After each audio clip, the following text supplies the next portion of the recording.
When we talk about healthcare exhibitions in this region, we are really talking about platforms that influence trade, partnership, and long-term industry growth. And at the center of that ecosystem is Informa IMEA. Joining us today is Peter Hall, President IMEA Informa, someone overseeing platforms that generate billions in business value annually and are now entering a new global chapter with World Health Expo.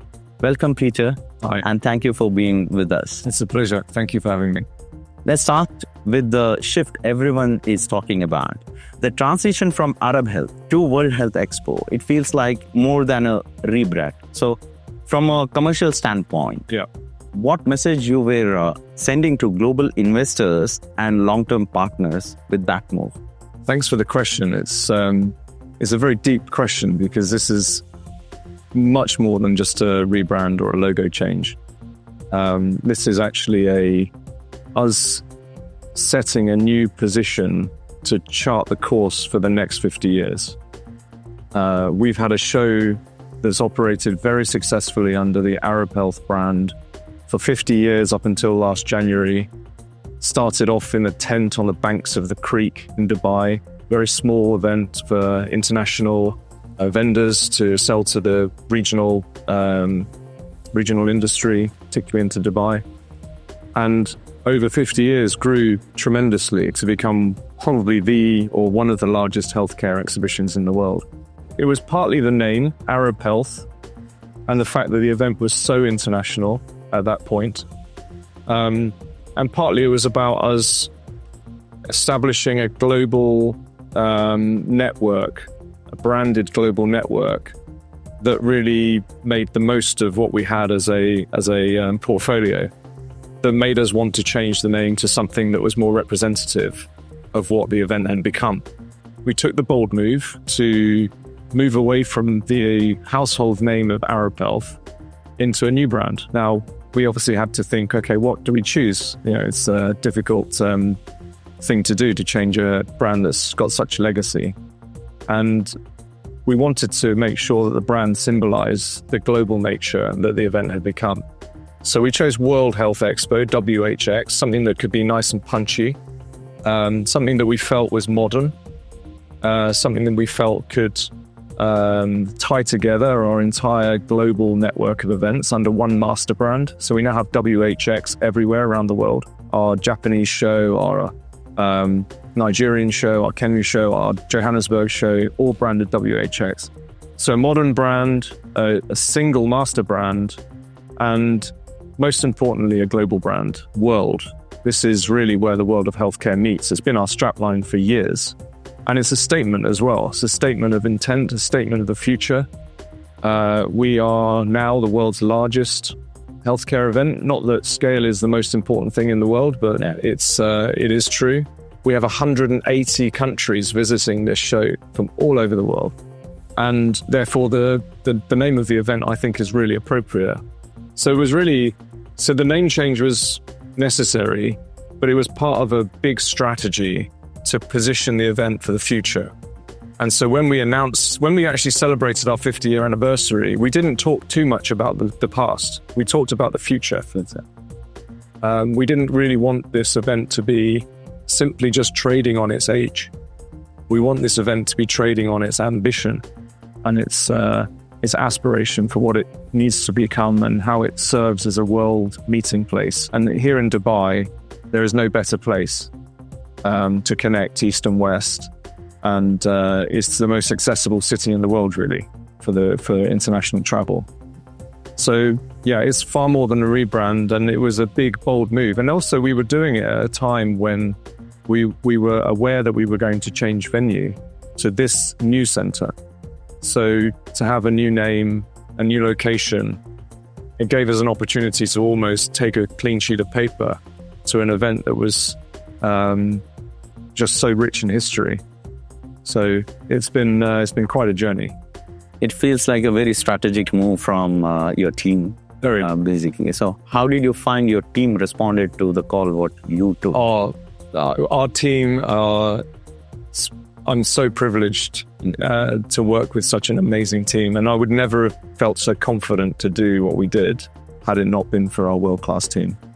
So, and I never had any doubts we would pull this off because of the team, because of our partners, because of the momentum that we had in the show. So people ask me, were you worried about making such a big change? I wasn't, because we have such a great team of people that embrace these sorts of challenges. And actually, when you challenge a team like that, they don't sort of get scared or nervous. They get excited about being given the permission to do something truly transformational. And so everyone grasped the challenge. The team were amazing and pulled it all together, and I never had a doubt that it would be successful. Amazing to hear that, because leaders with visions and team with hard work can make a event successful to a different level. 100%. Isn't it? 100%. Couldn't agree more. So last year alone, your platform generated over 2.5 billion in business value. That's ecosystem level impact. With the expansion into DEC this year, are we looking at a scale expansion or a value expansion or both? And what does the next commercial milestone look like for you? I'm sure we'll be looking at both. These sorts of numbers where we calculate an estimate for business generation is all done post-event, when we analyze how many people turned up to the show from which parts of the world, how many flights were taken. We also do lots of extensive research with our customers to ask them what deals they did.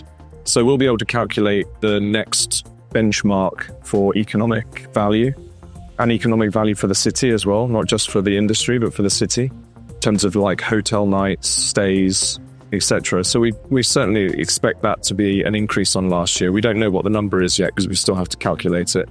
We're all focused on delivering the show at the moment. So yeah, I think the bar keeps getting raised. We're very aware of the contribution that of platforms like this have on industry, and on the city works with us to try to help us grow, because it's good for everybody. So all stakeholders win. So do you think, will there be any impact due to the place change on the particular subject? Well, I think the place change will have an impact on different areas of Dubai for sure, because the marina is going to get a lot of footfall and hotel stays, restaurants, bars, taxis, etc. So that'll have an impact because the whole center of gravity is shifted. And don't forget, we still have the labs event down in DWTC running at the same time. So really the whole of Dubai is going to see an uplift in activity. In terms of the industry, the various sort of core sectors of the event will see an uplift. I witnessed personally GE launching 5 brand new global launches of product yesterday from their stand, and they had enormous crowds, hundreds of people crowding around their booth. Chris Fade on the stand, on the stage, announcing these 5 world first products. Now that's going to have a big impact on that company. And they were launching radiology equipment and all sorts of diagnostic equipment. So each company across the show is doing that. They're bringing new product to market, and it's going to have a big impact on the industry. That seems promising from exhibitors' perspective, right? So when we are speaking about exhibitors, today exhibitors are far more performance-driven than just footfalls or batch scans. Yeah, these are not enough anymore. So in 2026, what does meaningful ROI actually look like on your platforms? Yeah, that's a golden question. What's ROI for an exhibitor? And to be honest, it isn't an easy question to answer, even for our exhibitors. Every exhibitor comes to the show with a slightly different objective. Some come to sell, some come and therefore generate an ROI on their investment. Others come for lead generation, in which case they hope to generate ROI in the future. And others come for branding reasons, or profile enhancing reasons, or even just meeting their network, their global partners, their distributors. So what we tend to try to focus on with our exhibitors is ROO and return on objective. So each exhibitor should be thinking about, what does good look like for me at the end of this exhibition? So what am I looking to achieve, and what will good look like by the end of it? And that will be very personal to each exhibitor. And we're very keen to try to help exhibitors to firstly set up, calibrate, set their objectives and then measure on them. And then obviously everyone will have a slightly nuanced version of that they can make sure that they have a successful event. But yeah, it's a key question really, because people spend a lot of money exhibiting at trade shows. They invest heavily. I mean, some companies are investing millions in being here. So they have to have very sophisticated ways of measuring what success looks like in order to justify that. So yeah, it's a key thing and something that we're very alive to. I believe you put it rightly. It's not ROI, it's ROO, return on objective. That particular phrase itself explains the idea behind the event. Yeah, it does. You have access to massive amount of attendee intelligence. How are you going to use that data to create smarter or maybe even predictive matchmaking on the show floor? I have only one answer to that: AI. I mean, we've had access to masses of data for a long time, but it's been difficult to harness it.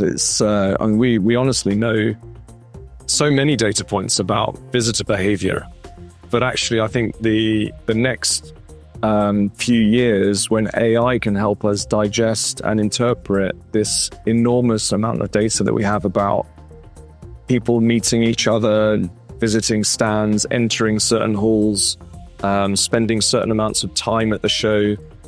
So we can say, okay, this persona, this distributor from this country was interested in these things and met these people and engaged in this content.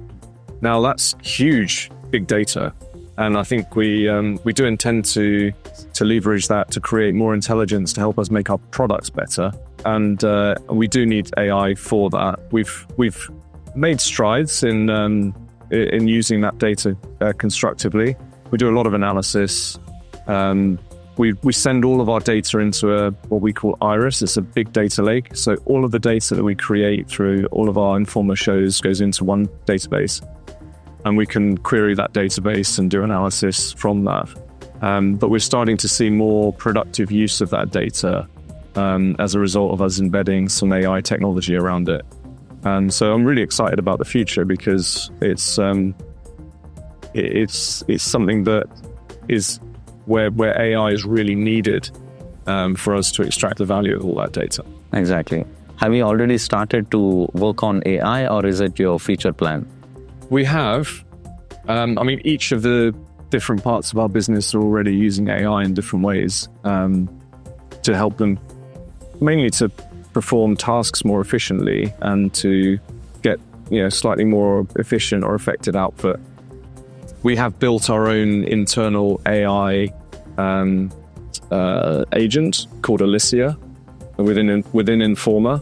And so Informa colleagues can load proprietary data into that platform, into that AI tool, and query our own databases and our own knowledge bases that we wouldn't want to make public because it's proprietary information. And we can then run AI on those, which is really helpful for us to firstly help ourselves operate more effectively as a company, but also eventually we'll be able to start helping our customers become more productive as well. That's a smart move. Yeah. Because you can't load your databases into ChatGPT. Yes. Then you're essentially making all of your proprietary information public. So we create our own AI agent, which is completely ring-fenced. And all of the Informa data goes into it. And now the joint venture which you did with DWTC to create IND is a significant structural move, is what we are seeing.